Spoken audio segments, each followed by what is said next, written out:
So, Bill Nye has decided to weigh in on the abortion issue, and he has received a lot of attention for that. So how did he go about this? Did his argument rely on scientific facts? Not really. His argument actually relied on his deceptive framing of the issue, which was twofold. Bill Nye has framed this issue as men versus women, and so of course we must follow Bill Nye's lead and take women's side. Bill Nye has also framed this issue as science versus religious faith, and so of course we should be on the side of science. And so an extremely liberal abortion policy is the only way to be pro-woman and pro-science. If you love women or science, then you should agree with Bill Nye on abortion. Bill Nye can attempt to frame this issue however he wants to frame this issue, but I can also expose what he's doing and why it's so misleading. And that's what I will do now. Bill Nye says implicitly that this is an issue of men versus women. When it comes to women's rights with respect to their reproduction, I think you should leave it to women. It's really, you cannot help but notice. I mean, I'm not the first guy to observe this. You have a lot of men of European descent passing these extraordinary laws based on ignorance. Sorry, you guys. I know it was written, or your interpretation of a book written 5,000 years ago, 50 centuries ago. She has rights over this, especially if she doesn't like the guy that got her pregnant. Like, she doesn't want anything to do with your genes. Get over it, especially if she were raped and all this. So I just really encourage you to not tell women what to do. His position is not based on the facts, though. It's based on wishful thinking and narrative convenience. The reality is that the attitudes of men and women towards abortion are well known to social science, and when attitudes towards abortion are measured and compared for both males and females, it turns out that males and females appear to have very similar attitudes towards abortion. Extremely similar. And interestingly, it is males, not females, who generally have slightly more liberal attitudes towards abortion.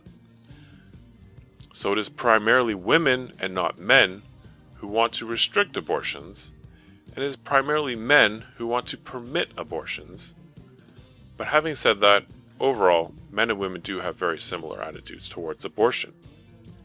How many of you are surprised by this fact? Unfortunately, it's apparent that Bill Nye has not taken this fact into consideration. So again, this abortion issue is not a matter of what men want versus what women want. That's just a sneaky, implicit premise that Bill Nye tries to plant in the minds of his audience, and it's not substantiated by the data. This issue is not about men telling women what to do, and it never has been. Bill Nye is just completely wrong about that. Now, in case you are curious, these are the actual questions that this particular 7-point abortion attitude scale was based on. You get a point on the scale if you believe that abortion should be made available in each of the following 7 scenarios. The feminist position, and Bill Nye's position, is the my body, my choice position. In other words, if the woman wants an abortion for any reason, then she should have an abortion made available to her. Why? Because there's absolutely nothing morally wrong with abortion whatsoever. Anything less than a 7 on this scale would be inconsistent with Bill Nye's position on the issue, which is actually a very extreme position. There are many people who would score 7, and there are many people who would score 0, but most people are somewhere in the middle. I have grouped and arranged the 7 questions which comprise the attitude scale according to the level of significance for each. So if you answered yes to a given question, then chances are very high that you would also answer yes to all of the questions above that question as well. Is it possible that someone would say yes to question number 7, but also say no to question number 2? It is possible, but then they would be contradicting themselves. You can't agree that a woman should be able to have an abortion for any reason at all, but then say that she should not be able to if there's a serious defect in the baby or if she's been raped. I just want to show that there is something of a hierarchy to the questions here, and I decided to lump questions number 4 to 7 all together because those are relatively frivolous reasons to have an abortion. I am being somewhat speculative, but I seriously doubt that there would be too many people scoring at, say, a 4, a 5, or a 6, if you see what I mean. Now, if you take Bill Nye's narrative at face value, then you would think that there is only 2 options. Either his position, which would be a 7 on this scale, meaning that a woman should be able to have an abortion for any reason at all, or the alternative, which would be a score of 0. That's it. No gray area, no nuance. Which brings me to my second point, that this isn't really a matter of science versus faith, or knowledge of the facts versus ignorance. Not at all. Now, before I explain why this is not an issue of science versus religious faith, I think that it would be easiest for me to explain what I think this issue is really about. I think that this issue boils down to 2 fundamental questions which pertain to the moral and legal jurisdiction and where to draw an arbitrary line in the sand. We civilized folks mostly agree that human life should be protected and that intentional killing should be punished. For the most part. But the fundamental questions are, at what point during the human life cycle should human beings be granted this social and/or legal protection? And under which, if any, prescribed circumstances should we grant special exceptions to this general rule? Some people want to push that line further down along the human life cycle, and some people want to push that line back up into an earlier stage. Some people want lots of special exceptions, and others want few or none at all. To complicate matters further, these 2 decisions are also somewhat interdependent.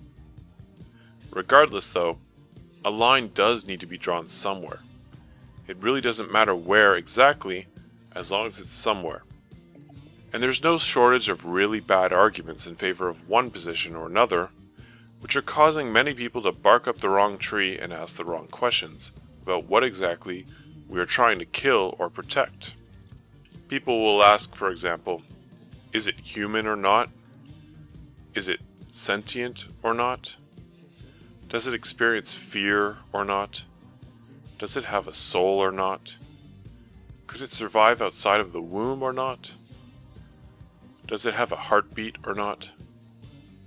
Does it have a mind or not? How intelligent is it? Does it want to live or not? Is it really alive or not? Would we rather call it a baby or an unborn child, something worthy of protection? Or would we rather call it a fetus, an alien-sounding euphemism? Is it better to call it killing, or should we call it abortion, another sterilized euphemism? And at one extreme end of the scale, you even have people claiming that an unborn child is analogous to a parasite or a cancerous tumor. At least, when someone is advocating for an abortion, then that's what it is. And the rest of the time, it's a miracle, a blessing, and a bundle of joy, of course. As I said, these are all irrelevant distractions. They amount to fatuous and arbitrary rationalizations which stem from desperation, grasping at straws. How can I say that so confidently, so arrogantly? Because there's no escaping the truth that what we are really looking at here is a very smooth and gradual evolution from a fertilized egg to an adult human being. So when we ask these binary yes or no questions like, is it sentient or not? We have to acknowledge that any standard that we might come up with for so-called sentience would be entirely arbitrary and ad hoc. Sentience emerges gradually over time along with complexity and organization. Science can tell us a lot about the details of this gradual transition, but it really can't help us to decide where to draw that fine line that we really need to draw. We can collectively draw that line wherever we choose to just as we can set the drinking age to any age that we want to. Some people think that birth is the best place to draw this line, and others prefer to draw it at the end of the second trimester, or the first trimester, or 1 year after birth, or right at the moment of conception, and everywhere in between. And just as there is nothing inherently significant about your 21st birthday, there is nothing inherently significant for these purposes about the moment of birth or the moment of conception. People merely fixate on these moments because they serve as convenient reference point. But yet, Bill Nye claims that science has already solved the abortion problem for us. Eggs get fertilized, and by that I mean sperm get accepted by ova a lot. But that's not all you need. You have to attach to the uterine wall, the inside of a womb, a woman's womb. But if you're going to hold that as a standard, that is to say, if you're going to say when an egg is fertilized, it's therefore has the same rights as an individual, then whom are you going to sue? Whom are you going to imprison? Every woman who's had a fertilized egg pass through her? Every guy whose sperm has fertilized an egg and then it didn't become a human? Have all these people failed you? It's just a reflection of a deep scientific lack of understanding. And you literally, or you apparently literally don't know what you're talking about. To squander resources on this argument based on bad science, on just lack of understanding, it's very frustrating. You wouldn't know how big a human egg was if it weren't for microscopes, if it weren't for scientists. Geez, Bill, you really don't get it, do you?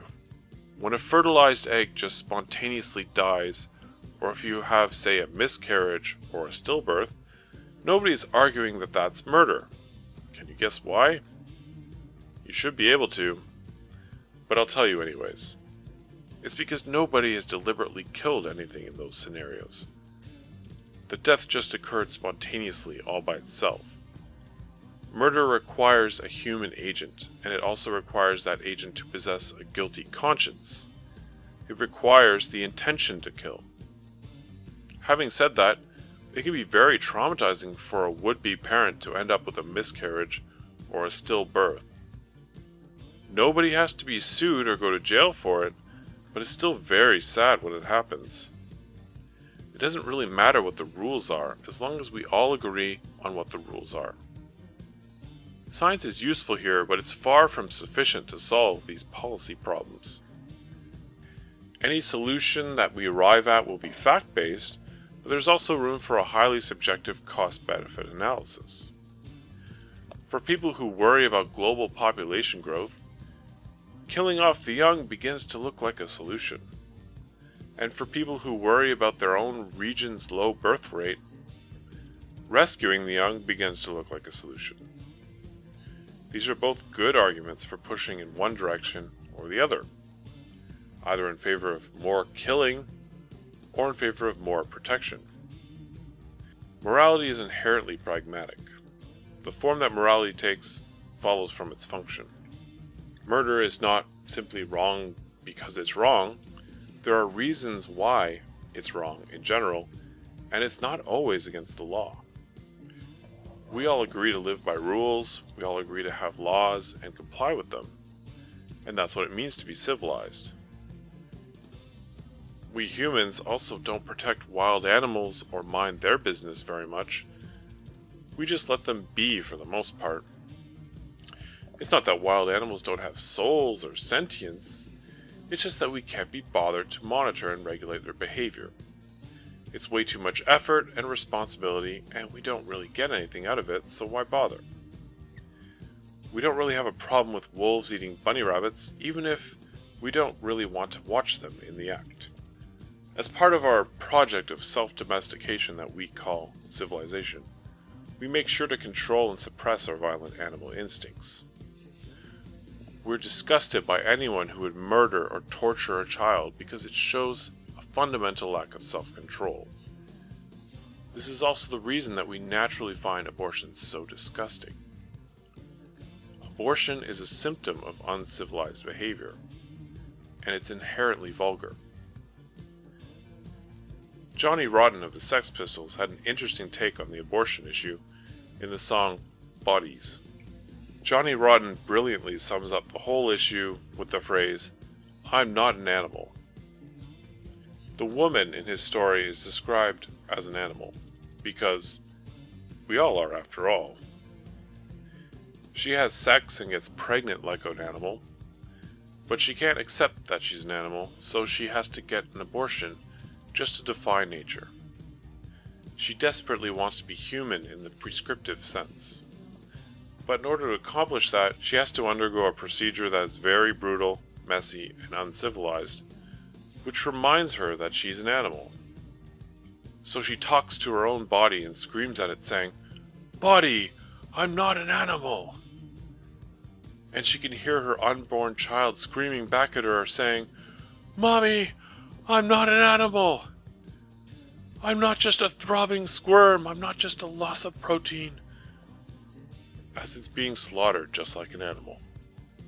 So which is worse, breeding like some animal or being slaughtered like some animal? Have you ever wondered why it is that pro-life activists are regularly censored when they show everyone how brutal and ugly an abortion really is, but yet PETA activists are free to show everyone the ugly side of animal exploitation? Perhaps it's because eating meat is supposed to be animalistic and uncivilized, and so is breeding like an animal.